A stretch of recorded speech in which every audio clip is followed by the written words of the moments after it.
আসসালামু আলাইকুম রহমতুল্লাহি ওবারাকাতুহু।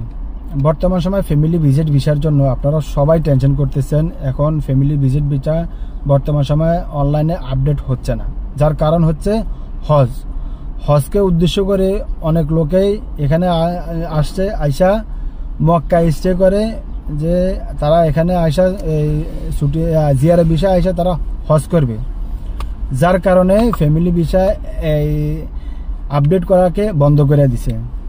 এই কিছু সংখ্যক মানুষের কারণে সব মানুষ এখন বর্তমানে বিপদে আছে, ফ্যামিলি ভিসা আপডেট করতে পারছে না। এখনকার সময় আপনারা কিভাবে ফ্যামিলি ভিজিট ভিসা আপডেট করবেন সেটা আমি আমার এই ভিডিওতে আপনাদেরকে ক্লিয়ার করে বুঝিয়ে দিচ্ছি। এই যে দেখেন, এই ভিসাটার মেয়াদ আছে এখনো 20 দিন, এখনো কোনো মেসেজ আসে নাই। অনেকে বলে মেসেজ যদি না আসে আপনাকে বর্ডার গেলে আপনাকে ফেরত দিয়ে দিবে। এই কথাটা আসলে মিথ্যা কথা। যদি আপনার বর্ডার ক্রসিং করেন তাহলে আপনার মেসেজের প্রয়োজন আসে না। এই যে এই মেসেজটা দেখেন, এটাতে এন্ট্রি এবং এক্সিট দেখেন আরো 20 দিন বাকি আছে, ঠিক আছে নেন।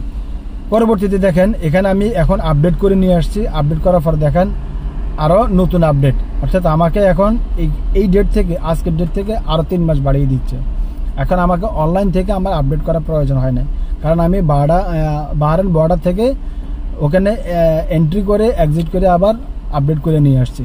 অতএব আপনাদের যাদের ফ্যামিলি ভিসা আপডেট করতে চান এই সময়ে অবশ্যই আর দেরি না করে বাহরাইন বর্ডারে চলে আসেন। ওখান থেকে আপনারা এক্সিট করে আবার এন্ট্রি করে আপনারা ফ্যামিলির ভিজিট ভিসার আপডেটটা করে নেন। ওকে, ভিডিও ডিসক্রিপশনের নিচে আমি যার মাধ্যমে আমি আপডেট করেছি তার নাম্বারও দিয়ে দিব, আমার নাম্বারও দিয়ে দিব। যদি কোনো সমস্যা বোধ মনে করেন অবশ্যই আমার সাথে যোগাযোগ করবেন, আমি চেষ্টা করব আপনাদেরকে সম্পূর্ণ ক্লিয়ারভাবে বুঝিয়ে দেওয়ার জন্য।